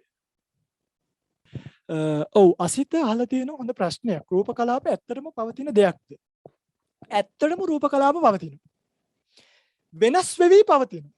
රූප කලාප කියන්නේ පරමාර්ථයක්. මේක අහගන්නකෝ. රූප කලාපය කියන්නේ පරමාර්ථයක්. රූප කලාපය කියන්නේ මේක රූප කලාපය මේක එකක්. මේක එකක් පරමාර්ථයක්. පරමාර්ථයක්. පරමාර්ථයක් කියන්නේ ලෝකේ සත්‍ය වශයෙන්ම තියෙනවා. අහුවෙනවා. දෙයක්. එතකොට විද්‍යමානයි. මේක දෙවෙනි ලක්ෂණය මේක විද්‍යමානයි. අවිද්‍යමාන නෑ. මේක විද්‍යමානයි. විද්‍යමානයි. පරිඥාවට ගෝචරයි. පරිඥාවට කියලා කියන්නේ කල්පනා කරාම පේනවා. දැන් නිවන කියන එක සාක්ෂාත් කරගන්න ඕනේ. දැන් රූපය කියන එක පරමාර්ථමය වශයෙන් නෑ කියලා සමහර දෘෂ්ටියක් කඩාගෙන යනවා. හැබැයි එහෙනම් ඒ නෑ කියන කෙනාට පිඟුතුණි හොඳට අත දිග හැරලා කම්බුල ටිකක් ගහලා බලන්න. ඒ වදින්නේ කාටද රූපය කියලා දැන් මම මෙහෙම ගැව්වහම මේ වදින්නේ කාටද? මොකටද? රූප නෑ කියනකොටම නැද්ද කියලා බලන්න එක හොඳ පොඩ්ඩක් පොළු කෑල්ලක් අරගෙන try කරන්න. තියෙනවද නැද්ද කියලා මට සැකයි. මට මේ මායාවක්ද පේන්නේ. පොඩ්ඩ එන්න බලන්න මේ මායු පංච විඥානං කියලා ගහලා බලන්න. ගහලා බලන්න යන්න පාරේද? තර්කයක්. සත්‍යම විද්‍යමානයි. හැබැයි සංකතයි. මේව ඕන්නේ අහපු නිසා ලියන්නේ. සංකතයි කියන්නේ හේතු නිසා ඇති වෙලා හේතු නැති වෙනකොට නැති වෙනවා. අන්න බලන්න. හේතු නිසා ඇති වෙලා හේතු නැති වෙනකොට නැති වෙනවා. පින්වතුනි මේ රූප කලාප ගැන කතාව වෙනම කතාවක්. මේ රූප ගැන කතාව වෙන කතාවක්. හරිද?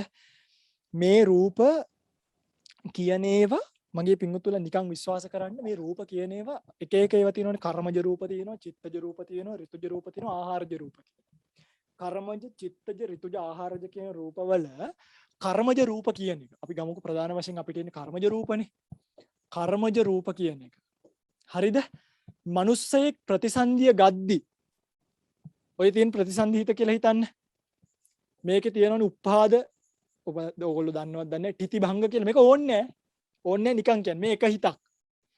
මේ දෙවෙනි හිත භවංගයක් පහළ වෙන්නේ. මේකත් උප්පාද ටිති භංග නිකන් මේ කියලා දෙන්නේ. මේ තව හිතක්. ඒකත් අර කොටස් තුනටම බෙදෙනවා. උප්පාද ටිති භංග. කර්මජ රූප කියන එක උපදින්න ගන්නේ මෙන්න මෙතන ඉඳන්. මෙතනදී උපදිනවා රූප තුනක්. කාය දසක, වත්තු දසක, භාව දසක. ඔහොම උපදිනවා. මේකෙත් උපදිනවා රූප තුනක්. ඒවම උපදිනවා. මේකෙත් උපදිනවා ආයි කාය දසක. මේ විදිහට ගිහලා සිත් 17කදී කුඩා චිත්තක්ෂණ 51කදී වැඩි කිරීම කාය දසක, භාව දසක, වත්තු දසක කීයද? 153ක් උපදිනවා. මේ රූප කලාප විද්‍යමානයි. මෙහෙම ගිහිල්ලා දවස් 77ක් ගියාට පස්සේ සතිය 11කට පස්සේ මේ 77 වෙනි දවසේ රෑ මෙතන උපදින්න ගන්නවා චක්කු, සෝත, ගාන, જીවහා කියන සතර රූපය. එතකොට මේක 7ක් වෙනවා. 7 ගානේ උපදින්න ගන්න. එතකොට 350 ගානක් වෙනවා. එහෙනම් රූප කලාප විද්‍යමානයි සත්‍ය වශයෙන්ම විද්‍යමානයි. මරණාසන්න මොහොත ලං වෙලා චුති චිත්තයට මෙහා පැත්තෙන් චිත්තක්ෂණ 17ක් වෙනකම් මේ කර්මජ රූප උපදිනවා. ඊළඟට මේ කියාගෙන ආවේ මෙතන ඉඳන් උපදින්න ගන්නවා චිත්තජ රූප. චිත්තජ රූප උපද්දවන උපාදසණිය විතරයි. මෙයාටත් බෑ චිත්තජ රූපද මෙයාටත් බෑ. ආයි මෙතනදී උපදිනවා. මෙයාට බෑ. මේව ඕන්නේ නිකන් පෙන්වු නිකන්. අහපු ප්‍රශ්නේ හොඳ එකක්. ලෝකේ තියෙන ප්‍රශ්නයක්. රූප විද්‍යමානයිද? රූප විද්‍යමානයි. මේ වගේ තැන්වලදී රූප උපදිනවා පරමාර්ථ ධර්මයක් විදියට. පරම උත්තමෝ අයිපරිතෝ අත්තෝ පරමත්තෝ. අභිධර්මයේ තියෙන්නේ. රූප කලාප අභිධර්ම මාර්ගය 6 වෙනි පරිච්ඡේදය රූප සමුත්ථාන ධර්ම. අරගෙන කියවලා බලන්න. මේවා ගැන කියලා දෙන්නම් අපේ සුෂ්ක විපස්සනා භාවනාවේදී වගේ අවස්ථාවක් ලද අවස්ථාවක මේවා ගැන කියලා දෙන්න. මේක වෙනස් කතාවක්. මම ඒකට යන්නේ. හොඳයි මම හිතන්නේ ඔබට තේරෙනවා ඇති මම මේ කියලා දුන්න එක. මම භාවනාවට යනවා. මේක තමයි අපි කතා කර හිටියේ.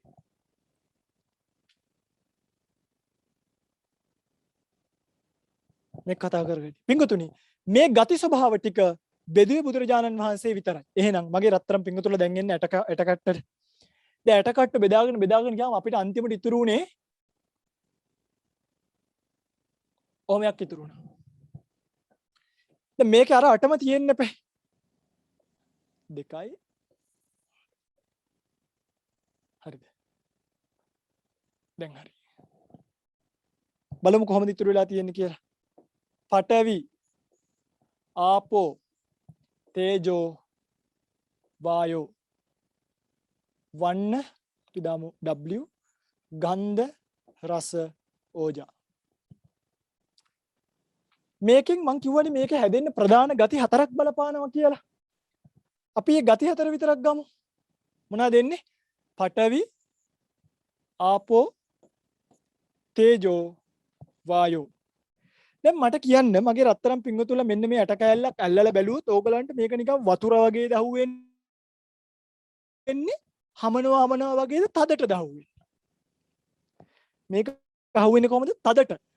සංයුතිය ලිව්වොත් අපිට මේක 100ක් කියලා. සම්පූර්ණ කලාප 100ක් නම් මෙන්න මේ විශේෂම ඇට කට්ටේ 99.5ක් පඨවි සංයුතිය වැඩි නිසා අපිට ඇල්ලුවා මේ තද ගතිය දැනෙන්න පඨවි සංයුතිය වැඩි නිසා අපි ලේ ටිකක් අල්ලලා බැලුවොත් ලේවල මගේ රත්තරන් පිංගුතුල හොඳට බලන්න ලේවල පඨවි සංයුතිය වැඩි නැහැ. ලේවල වැඩි මොනවාද? අඳිමු. ලේවල වැඩි මොනවාද? ලේ ඇඳලා ඔහොම ලිව්වොත් ලේවල අපිට ওই සංයුතිය වැඩිපුරම ලියන්න වෙන්නේ ආපෝ සංයුතිය 95ක් විතරම තියෙනවා. මේක ලේවල රස්නේ ගතියකුත් තියෙනවනේ. තේජෝ එකටත් අපිට දාන්න පුළුවන් 3ක් විතර. මේ දෙකටම තියෙන්නේ අඩුවේ. මේ දෙකටම 2යි. ඔන්න ඔමයි 100 හැදෙන්නේ. මම මේ නිකන් දාලා හොඳ. මේවා මේ විදිහටම නෙමෙයි. මේවා මේ බුදු කෙනෙක්ට විතරක් පැහැදිලි දේවල්. කාරණාව පැහැදිලි කරලා දෙන්න ප්‍රතිශතය පෙන්නයි. මේවා හරියටම කියන්න බෑ කොච්චරක් තියෙනවද කියලා. වෙනස්. මේක නිසා තමයි එක එක්කෙනාගේ ඝනත්වය වැඩි, ඝනත්වය අඩුයි. සෙම ගත්තාම සෙමවල තියෙන ආපෝ ධාතුව. ආස්වාස ප්‍රස්වාස ගත්තාම ඒකේ තියෙන වායෝ ධාතුව. අපේ කන කෑම දිරවන උණුසුම් තේජෝ ධාතුව ගත්තොත් ඒකේ තියෙන තේජෝ ධාතුව. අපි කතා කරන්නේ ඇටසැකිල්ල ගැන නිසා මට කියන්න ඕනේ. ඔබ මේ ඇටසැකිල්ලේ සංයුතිය බැලුවොත් මේ සංයුතිය වැඩිපුර තියෙන පඨවි ධාතුව. එහෙනම් ආපෝ ධාතුව වැඩි වෙන රූප කලාපක් තියෙනවා. තේජෝ ධාතුව වැඩි වෙන රූප කලාපක් තියෙනවා. වායෝ ධාතුව වැඩි වෙන රූප කලාපක් තියෙනවා. ඇටසැකිල්ලේ මොනවද තියෙන්නේ? පඨවි ධාතුව. ඇටසැකිල්ලේ තියෙන පඨවි ධාතුව අධිකයි. ඒ නිසා අපි සාමාන්‍යයෙන් මේ ලෝක සම්මුතිය ගැන කතා කරද්දී මේකට කියනවා වැඩි අපි එකක් අපිට පුළුවන් ගති ස්වභාව වශයෙන් කතා කරන්න. ගති ස්වභාව වශයෙන් කතා කරන්න පුළුවන්. ස්වභාව වශයෙන්. අනිත් එක අපි කතා කරනවා මේක මතක තියාගන්න වචනෙත් එක්කම උත්සන්න භාව වශයෙන්. උත්සන්න භාව වශයෙන්. මෙහෙම තමයි මේක සඳහන් වෙන්නේ. උත්සන්න භාව වශයෙන්. උත්සන්න භාව වශයෙන් කිව්වේ දැන් ගති ස්වභාව කියන්නේ පඨවි ආපෝ තේජෝ වායෝ. කෙලින්ම ධාතු. උත්සන්න භාව වශයෙන් කියන්නේ සම්මුතියේ තියෙන ඇටකට්ට කියන එක. සම්මුතියේ තියෙන ඇටකට්ට කියන එක පඨවි ධාතුව අධිකයි. උත්සන්න පඨවි කලාපයක් කියන්න පුළුවන්. පඨවි කලාපයක්. පඨවි කලාපයක්. ඇයි? උත්සන්න භාව වශයෙන්. වැඩිපුර තියෙන්නේ පඨවි නිසා. හැබැයි අපි මේක තේරුම් ගත යුතු රහසක් තියෙනවා. පඨවි කලාප කිව්වම පඨවි ධාතුව අධිකයි කියන තැන තියෙනව නේද? පඨවි ධාතුව විතරක් නෙමෙයි තියෙන තව මොන හරි තියෙනවා. මොනවද තියෙන්නේ? ආපෝ තේජෝ වායෝ. අනිවාර්යෙන් නියතයක් එක රූප කලාපයක මේ හතරම තිබිය යුතුමයි. මේ තුනක් හැදිලා හැදෙන රූප කලාප ලෝකෙ. දෙකකින් හැදෙන්න බෑ රූප කලාපය. එකකින් තනියම හැදෙන්න බෑ. රූප කලාපයක් කියන එක පැනෙන්නේම ගොඩ නැගෙන්නේම මෙන්න මේ පඨවි ආපෝ තේජෝ වායෝ කියන ටික එකතු කරාම විතරයි. මෙතනයි රූප කලාපය කියන එක හැදෙන්නේ. රූප. මේ එකක් හරි නැති වුණොත් මෙතන රූප කලාපය කියන එකක් නෑ.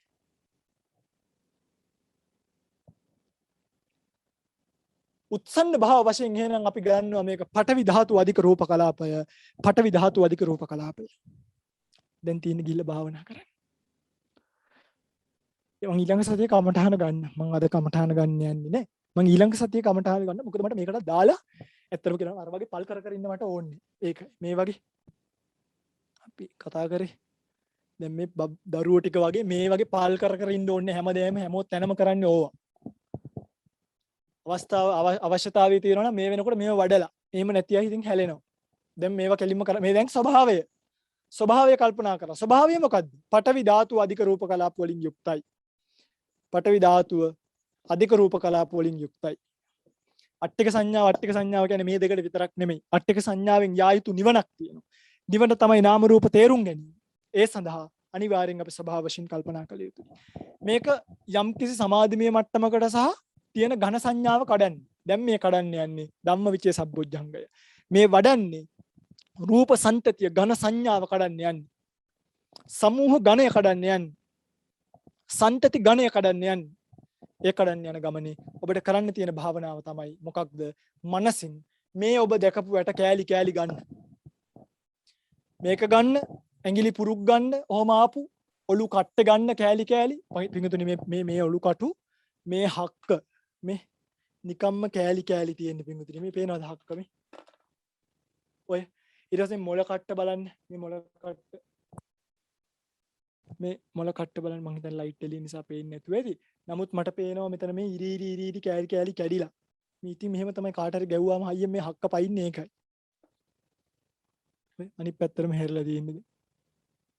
පේනව නේද? අපිට ඉතින් ආපහු ડોක්ටර් උග කරකොල ඕන කරලා දාන්න ඕනේ. හැදෙන්නේ නැහැ මෙයාගේ හක්ක හොඳටම පැනලා. හරි.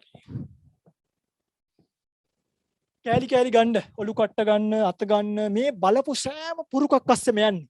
දැන් මේක බලලා නැත්තම් අන්න මගේ රත්තරන් පිංගුතුරට අටකට්ටක් අරගෙන මේව බරන්න කිව්වේ ඒකයි. මේක බලලා නැත්තම් මොකද කරන්න ඕන? කලබල වෙන්න එපා. සති දෙකක් දෙනවා අට්ටික සංඥාවට. මේක ලේසි නෑ. මේක පියාඹන්න පුළුවන්. මාසයක් වඩන්න පුළුවන් භාවනාව. මේක වඩලා එන්න. ඊළඟ ටික ලේසි. ඊළඟ ටිකේ අමාරු නෑ. මෙහෙම කරද්දී යන්න පුළුවන් ගමනක් තියෙනවා. මේකම සති දෙකක් දෙන්නේ ඇයි? දැන් ඔයගලන්ට තේරෙනවා ඇති මම මේක වඩන්න කිව්වේ ඇයි කියලා. මේ ඇට සැකිලි ගැන දැන් තියෙන්න ඕනි පිටුතුනි වතුර වගේ ගලාගෙන එන ඥාණය. මේ ආයි පොත්ත බලලා මේ ඇට කට්ටක් තියෙනවා. ඔහොම හිටහන්කෝ මේ ඇට කට්ටක් බලන්න. එහෙම බෑ. එතකොට සමාධිය කැඩෙනවා. ඥාණය කැඩෙනවා. එක දැන් ඔයගලන්ට ගල් දෙකක් අතුල්ලලා ගින්දර ගන්න ඕන. ඔයගලන්ට කවදා හරි අරන් තියනවද ගල් අතුල්ලලා ගින්දර? ඉස්සර මිනිස්සු අරන් තියෙනවනේ. ඇයි ඔයගලන්ට බැරි වුණේ? ඔයගලන්ට එක චුට්ටක් අතුල්ලලා එන්නේ. පස්සේ යනවා. ආයි චුට්ටක් අතුල්ලනවා එන්නේ. එහෙම බෑ. චුට්ටක් අතුල්ලලා බලලා එතකොට සමාධිය බිඳෙනවා. කඩාගෙන යන සන්තතිය බිඳෙනවා. මේක භාවනාවක් කරද්දී අනිවාර්යෙන් ඒ භාවනාව ඔහොම යන්න ඕනේ. ඔහොම යන්න ඕනේ. පොඩ්ඩ හිටහම් බලන්න පොතක් බලන්න. එතකොට ආයි පටන් ගන්න මුලින් නම් භාවනාව. දැන් මේක කරලා නැත්තම් අනිවාර්යෙන් මේක කරලම පින්වතුනි සතියක් විතර මේක දිහා බලන්න මගේ මේ ඇට සැකිල්ල දිහා. මේක බලන්න. මේ zoom කරලා පෙන්නන්න මේ කෑල්ලේ තියෙනවා මේ දෙවිදියක්. මේ මැද කෑල්ල වෙනස්. මේ කෑල්ල වෙනස්. මේ කෑල්ල වෙනස් පින්වතුනි. මේ කෑල්ල වෙනස්. මේ කෑල්ල වෙන කෑල්ලක්. මේ කූඩුවම ගන්න එපා. මේ කෑලි ගන්න. මේ බලන්න. කොන්ද කට්ට ගත්තාම වෙනස්. මේ අත ගත්තාම මේ අත බලන ඇත්වල පුරුක් මෙතන පුරුකක් මේවා වෙනස්. පිටිපස්ස හරවල පෙන්නන්න මේ බලන්න. මේ කොඳු ඇට දිහා බලන්න. මේවා වෙනස්. මේක එක ඇට කාට මේක එකක් මේවා එකක්. මේ හැම එකක්ම මනසේ චිත්‍රයක් වගේ ඇඳිලා තියෙනවා. ඔය හැම එකක්ම චිත්‍රයක් වගේ ඇඳිලා තියෙනවා නම් විතරක් ඔබට පුළුවන් ඒ හැම එකකම ඔබ ඒ ඇට කෑලි කියලා හොයාගත්තු හැම එකකම ස්වභාව කල්පනා කරන්න කොහොමද? දෙයියනේ පඨවි ධාතු අධික රූප කලාප ගණනාවකින් හැදිච්ච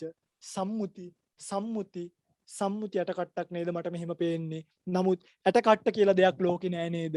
ඇට කට්ට කියලා කියන්නේ සම්මුතියක්. ඇට කට්ට හැදිලා තියෙන්නේ ලෝකෙ බෙදාගෙන ගියාම රූප කලාප වලින් අනේ රූප කලාප ගොඩක්. මේ රූප කලාපේ යථාර්ථය කල්පනා කරනකොට ඔන්න ඊට පස්සේ අහුවෙනවා. මේක හැදිලා තියෙන්නේ මෙන්න මේ වගේ පඨවි ආපෝ තේජෝ වායෝ වන්න ගන්ධ රස ඕජා කියලා ටිකකින්. ඊළඟට මේක හැදිලා තියෙන්නේ මේ වගේ එකකින්. සුද්ධාෂ්ටකය කවදා හරි නැති වෙනවද? නැති වෙන්නේ ඇයි? පින්වතුනි මං කියවනේ අර ඔයගලන්ගේ ප්‍රතිසන්දි සිතත් එක්ක පහළ වෙනවා උප්පාද ශනේදී කාය දශක භාව දශක වත්තු දශක කියලා රූප කලාප ටිකක්. කාය දශක. ඒ කියන්නේ මොකද්ද? සුද්ධාෂ්ටකයයි හරිද? කාය ප්‍රසාද රූපයයි ප්ලස් ජීවිත රූපය. අන්න 10ක් එනවා. මේ දෙකත් එනවා කාය ප්‍රසාද රූපෙත්. මේ 8 විතරක් නෙමෙයි පහළ වෙන්නේ. මම 8 කිව්වේ මේ 8 මුල් කරගෙන තමයි මේ හැම එකක්ම පහළ වෙන්නේ. මේවා ඇවිල්ලා අර රූප ගැන ඔයගොල්ලෝ ඉගෙනගෙන තියෙනවනේ අභිධර්ම. රූප පරමාර්ථ. රූපය. ඕක බෙදෙනවනේ මේ රූප 28කට. කොහමද? සතර මහා භූතයෝ සහ උපාදාය රූප 24 සමානයි 8 රූප. මේක 28යි. හරි. මේක බෙදෙනවා ආපහු නිෂ්පන්න කියලා බෙදෙනවා 18ක්. අනිෂ්පන්න කියලා එනවා 10ක්. අනිෂ්පන්න 10යි. නිෂ්පන්න අනිෂ්පන්න. මේ නිෂ්පන්න රූප ඇතුලේ තමයි තියෙන්නේ පඨවි ආපෝ තේජෝ වායෝ චක්කු සෝත ගාන જીවහා කාය ඊළඟට වන්න ගන්ධ රස ඕජා. දැන් අපි ගත්තොත් ඇහැට පේන වර්ණය කනට ඇහෙන ශබ්ද වන්න සද්ද ගන්ධ රස ස්පර්ශය කියලා රූපයක් නැහැ. පඨවි තේජෝ වායෝ තමයි අහුවෙන්නේ. ස්පර්ශය කියලා රූපයක් නැහැ. මේ අහ ප්‍රශ්නට උත්තරේ දෙන්නේ ඊට පස්සේ අපි ගියාම අනිෂ්පන්න රූප වල තියෙනවා පරිච්ඡේද රූපය, කාය විඤ්ඤාප්ති, වචී විඤ්ඤාප්ති, ලහුතා, මුදුතා, කම්මඤ්ඤතා, උපචය, සන්තති, ජරතා, අනිච්චතා කියලා 10ක් තියෙනවා මේ පැත්තේ. මේ වගේ මට කියන්න ඕනි ඒවා ඕනේ නැහැ. මේ අනිත් අය බය වෙන්න එපා. භාවනා පටලව ගන්නත් එපා. භාවනා පටලව ගන්න. මෙන්න මේ සුද්ධාෂ්ටකය දැන් ඕගලන්ගේනේ. ඕගලන්ට නැති උනේ මේ ඉන්නේ අපි ගමු කුමුදුමාලි කියන කෙනානේ. නිකන් ගමු ඔන්න දුවක් නිති ඕරි. මෙන්න මේ කුමුදුමාලිගේ සුද්ධාෂ්ටක. එතකොට දැන් මේක ආවේ පෙර චේතනාවක්. කුසල අකුසල රූප චේතනාවක් මුල් වෙලා. නැත්තම් මේකට කියනවා සංස්කාරයක් කියලා. කර්මයක්. චේතනාවක්. ඒතර මේක එන්න බලපාන්න පුළුවන් නිකම් මේ කියන්නේ හරිද? කුසල් සිත් 8 රූප කුසල් 5 අකුසල් සිත් 12 නිකන් මම මේ කිව්වේ. ওই ටික තමයි බලාගෙන ඉන්නේ මට ලියලා පෙන්නන්න ඕනේ අපරාධය අපේ කාලය ගන්න නැතුව. මේ වුන්නේ නෑ මම පහළ වෙච්ච හැටි නිකන් කිව්වේ పూర్ව චේතනාව නිසා.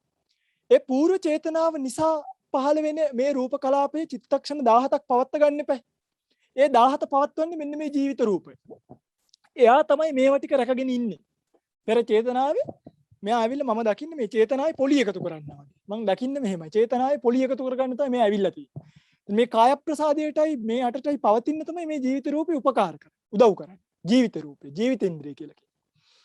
මේක ඕගලන්ගේ මරණින් පස්සේ අන්තිම ඍතුජ රූප දක්වා ගලාගෙන ඇවිල්ලා ඍතුජ රූප දක්වා ගලාගෙන ඇවිල්ලා අන්තිම රූප කලාපය මොකද වෙන්නේ? පොළොවට පස් වෙන්නේ. ඒක වැරදි. පොළොවට පස් වෙනවද කියලා කෙනෙක් අහලා තියෙනවා. පොළොවට පස් වෙන්නේ. මේ රූප කලාප නිරුද්ධ වෙනවා. කෙලින්ම නිරුද්ධ වෙනවා. නිරුද්ධ වුණාම මාත්‍රයක්වත් රූප කලාප නැහැ. මාත්‍රයක්වත් රූප කලාප නැහැ. මාත්‍රයක්වත් රූප කලාප නැහැ. හරි? පැහැදිලිනේ? ඊළඟ ප්‍රශ්නේ මං අහන්න. හරි. මම අහලා තියෙනවා අවකාශ ඉඩක් නොගන්නා ගති ස්වභාව කීපයක් අවකාශ ඉඩක් ගන්න සුද්ධාෂ්ටකයක් බවට පත් වෙන්නේ කොහොමද? ඒක තමයි හැටි. ඒක තමයි හැටි. කියන්නේ ගති ස්වභාවයක් එකතු වුණාට පස්සේ මේකේ ගති ඇත්තටම මේ ගතිය කියන එක කඩන්න බෑ. ඒකයි. අපිට මේ පටවිය අපි හිතමුකෝ දැන් අපි රූප කලාපය කඩන්න බෑ වෙනම. මෙහෙම. රූප කලාපය කඩන්න බෑ. දැන් ඕගොල්ලෝ හිතන්නේ රූප අර ගතිවල ඉඳන් රූප කලාපයටනේ. මේ පැත්තට හිතන්න. හැබැයි ඔයගොල්ලෝ හිතන්න ඕනේ රූපේ ඉඳන් ගතිවලට. රූපේ ඉඳන් ගතිවලට හිතන්න. රූපය ඇතුලේ තියෙන ස්වභාවයන් 8 තමයි දක්වලා තියෙන්නේ. ගති එකතු වෙලා රූප කලාපය හැදෙනවා කියන පැත්තෙන් හිතන්න එපා. රූපය ඇතුලේ තියෙන ස්වභාව ටික රූපය හැදෙන්න. රූපය ඇතුලේ තියෙන ස්වභාව මොනවාද? පඨවි ආපෝ තේජෝ වායු සතර මහා භූතය. එහෙම තමයි හිතන්නේ. එහෙම තමයි විපස්සනාට හිතන්නේ. නැත්තම් ඉතින් මේක අපිට මෙහෙම හිතන්නත් පුළුවන්. දැන් ඔයගොල්ලෝ හිතන්නකො මෙහෙම සිමෙන්ති කුඩු ටිකකුයි සිමෙන්ති කුඩු ටිකක් මෙහෙම තියෙනවා. වැලි ටිකකුයි වතුර ටිකකුයි තියෙනවා වෙන වෙනම. එතකොට ඒ ටික එකතු වුණාම අපි හිතමුකෝ මෙතන තියෙනවා සිමෙන්ති ටික. මෙතන තියෙනවා වැලි ගොඩ. මෙතන තියෙනවා වතුර. මේ තුනම එකතු කරාම අපිට හැදෙනවනේ බදාම. ඒක හයියයිනේ. වැලි විතරක් වලින් ගෙවල් හදන්න බෑ හයිය නැහැ. වතුරෙන් විතරක් ගෙවල් හදන්නත් බෑ හයිය නැහැ. සිමෙන්ති වලින් විතරක් ගෙවල් හදන්නෙත් නෑ. හැබැයි තුනම එකතු කරාට පස්සේ අපිට පොඩි ඝනත්වයක් හැදෙනවා. අන්න ඒ වගේ ගති ස්වභාව 4 එකතු වුණාම තමයි රූප කලාප ටික හැදිලා තියෙන්නේ. ඒ රූප කලාපේ බෙදාගෙන නුවණින් බෙදපු තැන තමයි මේ ගති ස්වභාවයන් පෙන්වන්නේ. ඒ ගති අයිපරීතවත්තු වෙනස් වෙන්නේ නැහැ. පටවියමයි. ඒවා ලෝකේ පවතින්නේ නැහැ. ඒක දෙයක් නෙමෙයි. ඒවා එකතු වෙලා හැදෙනවා කියන තැන නෙමෙයි. රූප කලාපේ බෙදලා ගිහිල්ලා හැදෙනවා කියන තමයි දක්වලා තියෙන්නේ. ඒක මම හිතනවා තේරුණා කියලා. තේරුම් නැත්තම් පුතේ ආපහු අහන්න. අපේ අයියලා අහලා තියෙන්නේ ආපහු අහන්න. මිය ගිය පසු පොළවට පස් නොවෙනවා නම් සුද්ධාෂ්ටකය ෂේ වෙන්නේ කොහොමද? රූප සංතති හටගෙන අවසානයේදී නැවත හට නොගන්න නැතුව නිරුද්ධ වෙලාම යනවා. මෙහෙම තියෙන රූපය නැති වෙලාම යනවා. ෂය වෙනවා කියන්නේ මේවා අදාළ හේතු ටික නැත්. දැන් ඔයගොල්ලෝ මගේ රත්තරන් පිංගතුල හිතන්න මිනිස්සෙක් ඉපදුනාට පස්සේ එයා ගාව කර්මජ, චිත්තජ, ඍතුජ, ආහාරජ කියලා රූප කලාප පහළ වෙනවා. මරණින් මත්තේ කර්මජ රූප නැහැ. කර්මජ රූප උපදින්නේ නැහැ නේ මරණින් මත්තේ. උපදින්නේ නැහැ. කර්මජ රූප උපදින එක නවතිනවා චුති චිත්තයට මෙහා පැත්තෙන් සිත් 17කට මෙහා තියෙන අවස්ථාවේ. එතකොට මේකේ භංගය චුතියේ භංගය සිද්ධ වෙද්දි උපාද ටික භංගය සිද්ධ වෙද්දි සියලු රූප නිරුද්ධයි කර්මජ රූප. චිත්තජ රූප ඊට පස්සේ කොහොමත් උපදින්නේ නැහැ. හිත පහළ වෙන්නේ නැහැ. කර්මජ චිත්තජ. ඍතුජ කර්ම චිත්ත ආහාර රූපත් උපදින්නේ. ආහාර රූපේ උපදින්නේ නැහැ. ආහාර රූපත් උපදින එක නවත්ත ගන්න. මේකත් මේ ඔක්කොම නේ. මෙන්න මේ ඍතුජ රූප උපදිනවා. මේවා කාලයක් උපදිනවා. මේ ඍතුජ රූප ඉපදිලා ගිහලා අවසානයේදී මේ අම්මලට උනත් දරුවා හදන්න පුළුවන් කාලයක් තියෙනවනේ. හදලා එක කාලෙකදී අම්මට දරුවා හදන්න බැරි වෙනවා. දැන් හිතන්නකෝ මේ ලෝකේ ඉන්න කිසිදු කාන්තාවකට දරුවා හදන්න බැරි වුණොත්. එදායින් පස්සේ ලෝකයේ මිනිස්සු නිකන් අර වඳ වුණා වගේ වෙනවනේ නේ. එහෙම නෙමෙයි ඊට පස්සේ වෙන තැන් වල උපදින වෙනසක් කළා මම කියන්නේ සම්මුති අර්ථය. ඒ වගේ එදායින් පස්සේ මේක නෑ ඡය වෙලා නෙමෙයි නැති වෙලාම යනවා. හරිනේ ෂේ වෙලා යනවා නැති වෙලා යනවා. බලන්න මම මේකේ පොඩි වෙනසක් කරලා තියෙනවා නේද?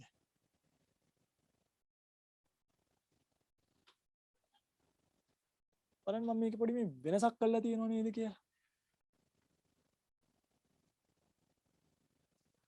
ඔයගලන්ට පේනවද මේ හැම රූප කලාපයක් ඇතුළෙම පොඩි හිස්තනක් තියලා තියෙනවා. මම වෙන පෑනකින් වෙන පාටකින් මේක අරගෙන යන්න. අපි රත්තු කොළ පාට ගමු. මේ බලන්න පිටින් මේ මම මේ හිස්තනක් හැම එකම මේ නයා බෝඩ් එක වගේ මේක යන්න පුළුවන්. මේ හිස්තනක් තියෙනවා. මේ රූප කලාප දෙකක් ඇලිලා නැහැ කවදාවත්. ඔහම ඈත් වෙලා තියෙන. මෙහෙම නෑ එකකට ටැක් වෙලා නෑ මෙහෙම. ගෑවිලා තියෙනවා. නමුත් හිස්තනක් තියෙනවා. මේ හිස්තනට කියන්නේ අවකාශය පරිච්ඡේදය. අවකාශ ධාතුව කියන්නත් පුළුවන්. අවකාශ ධාතුව. ඇත්තටම මේ අවකාශ ධාතුව කියලා 아무තු රූපයක් නෑ. ඒකත් කියන්නද? මේ අවකාශ ධාතුව කියලා 아무තු රූපයක් නෑ.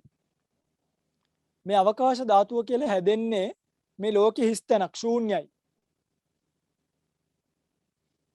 මේ ලෝකෙ හිස්.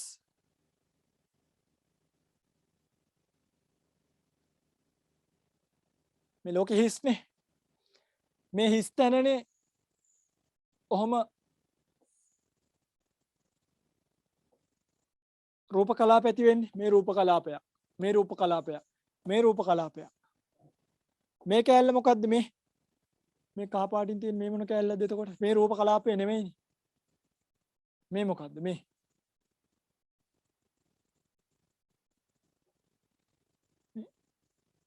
මේ කහ පාටින් මොකද්ද තියෙන්නේ? අන්නේ රූප කලාපේ නෙමෙයි. රූප කලාප කියන්නේ මේ ටිකට. රූප කලාපේ තමයි මේ කැපිලා තියෙන්නේ මේ.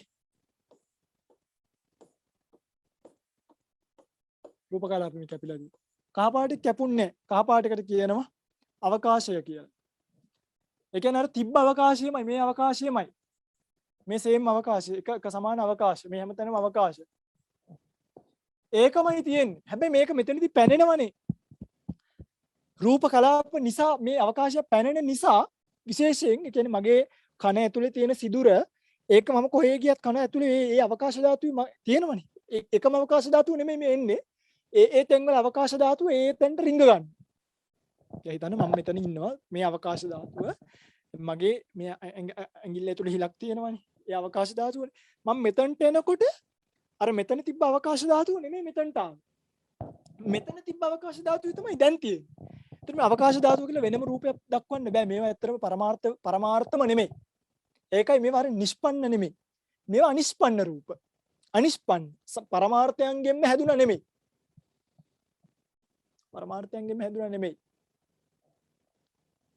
පරමාර්ථයන්ගෙන්ම හැදුනා නෙමෙයි. පැහැදිලිද? පැහැදිලිනේ. ඕකේ තියෙනවා මේ කර්මජ රූප කලාප කර්මජ රූප 18ක් ඇති වෙනවා. මිනිස්සු ගාව කර්මජ රූප 18ක් ඇති වෙනවා. ඒ කර්මජ රූප 18 පරිච්ඡේද රූපයක් දාලා තියෙනවා. ඇයි හේතුව? කර්මජ රූප 18 පරිච්ඡේද රූපය දාලා තියෙන්නේ මේවා මේ ධාතු නිසානේ. මේ ධාතු නිසා හටගන්නේ. මේවා ඕනේ නැහැ පිටුතුනි. මේවා ඕනේ මට කියා ගන්න ඕනේ. මේවා ඕනේ එකයි. මට කියා ගන්න ඕනේ සෑම රූප කලාප දෙකක් මැද්දෙම හිස් තැනක් තියෙනවා. මේවා ටැග් ගහිලා නැහැ. ඒකයි මේ යටකට කඩනවා නම් කැඩෙන්නේ මෙන්න මේ අවකාශ ධාතුවෙන් මිසක් මේ රූප කලාපය කඩන්න අපි කාටවත් බෑ. භාවනා කරගෙන ඉස්සරහට යන්න ඔබට මේ කර්මස්ථාන සාකච්ඡා වාරයත් ඒකාන්ත පාරමිතාවක් වේවා කියලා ප්‍රාර්ථනා කරමින් අදට වැඩසටහන අවසන් කරනවා. ඔබ සියලු දෙනෙක්ටම චතුරාර්ය සත්‍ය ධර්මයේ පතන බොහෝදියකින් අවබෝධ වේවා.